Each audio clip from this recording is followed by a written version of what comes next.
again. I'm up here right outside of Covington's Nursery in Rowlett, Texas, and we are bringing you a series on Texas native plants. We have a whole other episode on Texas native shrubs, one on Texas native perennials, but today we're talking about Texas native trees. And I'm joined by expert Tommy Olbick. How are you? I'm good, thanks for asking, Ryan. I want you to jump right in and tell us, first off, what is a Texas native? Yeah, so a true Texas native plant, Ryan, is a plant that occurs naturally in our area. Okay, easy enough, but then it gets a little more complicated because there's also There's a native R, which is also a native cultivar, same thing. Those are plants that are bred from true natives for better blooming cycles, maybe a darker bloom, or a more compact growth habit. Something like that. Okay, yeah. So today are we going to talk about both kinds? We're going to do both, Ryan. Yep. Okay, what would you like to start with? Well, Ryan, I think we start today maybe with a Shumard red oak. Oh my God, yeah. Okay, this is more like, that huge tree was great, but I wanted people to see what they might actually be buying to put in their yard. Tell us all about the Shumard, Tommy. Yeah, right, so Shumard red oak is one of my favorite shade trees for our area. This is a fantastic option to go with. Shumard red oaks get about 60 to 80 feet tall and about 50 to 60 feet wide. They have awesome fall color. So it's like a brilliant red color in the fall, really cool. Just a great classic shade tree. Yep. So I know this one, I grew up with this one. My mom would always say, stop peeling the bark, Ryan. This is a bald cypress, right? Yes, yeah. Yes, you're right, Ryan. This is a bald cypress. This is another awesome choice. This one has got more of a conical shape to it. They'll get about 60 to 70 feet tall and about 40 feet wide. Really cool texture to the leaves here on this one. It's a good, fast-growing tree. Lives in areas of drought and also can live like on the side of a riverbank or in a wet area. That's what I was going to say, is we planted them in almost standing water, and they seem to like that too. Okay, tell me, don't yell at me, but I'm going to pick one of these. Yeah, because I want everyone to see this leaf. Yeah, look how awesome that is. This is one of my favorite reasons why I love this tree. Look how big that leaf is. That is so cool. So this is a bur oak here, Ryan. For a oak tree, this is one of the faster growing oak trees in our area. It's a really neat tree. It has awesome texture to the trunk. It's got real neat character. Also has really large acorns. Now I knew it had large acorns, but what are you talking about with the texture? Yeah, check out the trunk on this thing. Oh yeah, no, that is a really cool textured trunk. So Tommy, I know this tree all too well. You know that huge tree that comes up through my deck? Yep, you got it. It is a cedar elm. Yes, it is. This is a cedar elm, Ryan. So this is another good choice if you want a little bit faster growing tree.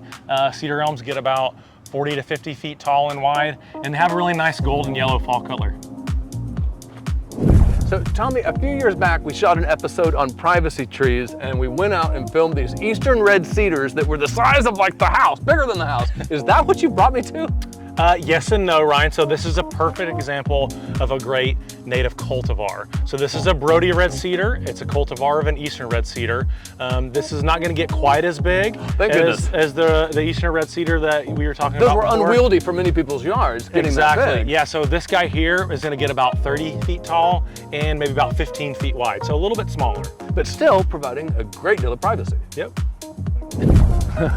So I love the color of this tree, but I also love these little berries. I think are really cool. Isn't that neat? Yeah. Yeah, so Ryan, this is an Arizona cypress. This is a great true Texas native to our area. You remember the eastern red cedar we were talking about, how big that gets? Yeah. This is gonna get just as big as that. These are gonna get 40 to 50 feet tall and wide. This is great for a privacy screen. Yeah, only on a huge property. Looks like you brought us to cherry laurel. Yes, this is a cherry laurel, but this is one of my favorite native cultivars. This is a compact cherry laurel. Okay, so the true natives would be, I'm guessing, giant. They get pretty big, Ryan. This guy right here is only gonna get about 8 to 10 feet tall. So this one right here specifically is getting pretty close to full grown right here. So you were telling me a lot of times that when they're trying to breed these cultivars, they're trying to make it more compact so that they're usable in a residential landscape. More compact, more dense, yeah. We could not have found a better specimen to talk about with this. This is magnificent. Yeah, Ryan, so this is a Bubba desert willow. So this is a native cultivar of a desert willow. This is a great option if you want a blooming tree. This is gonna get about 20 feet tall. Flowers are a bicolor. It's a burgundy and like a lavender color flower. And when do they bloom? They bloom late spring and early summer. Okay, yeah, and it is beautiful. All right, Ryan, we've made it to my favorite tree on the list here. This is a Texas Mountain Laurel. You probably remember this from our drought tolerant video. And on the episode about ornamental trees and on spring blooming plants. Yeah, it turns out this is a lot of people's favorite plant. Yeah, so this is one of the best on our list here. This is gonna get about 15 to 20 feet tall. Texas Mountain Laurels are native to the Texas Hill Country. The coolest part about them is their flowers though. It's a dark purple color, but the fragrance that they give off, it smells like grape soda. Yeah, no, it is a magical plant. Okay, Tommy, I guess it's fitting that we're going to end this in front of a Start on a big tree, yeah. We're going to end on a big tree, Ryan. So what do we have here? So Ryan, this is a live oak tree. This is an awesome option if you want a large growing tree that is also evergreen. Live oaks get about 50 feet tall and they can get about 60 to 70 feet wide, so much wider than tall. Tommy, I cannot thank you enough for walking us through all of these Texas native trees. And don't forget, everyone, we also have an episode on Texas native shrubs and one on Texas native perennials. If you want to learn about any of the Texas native plants, you can come up to Covington's and let's grow together.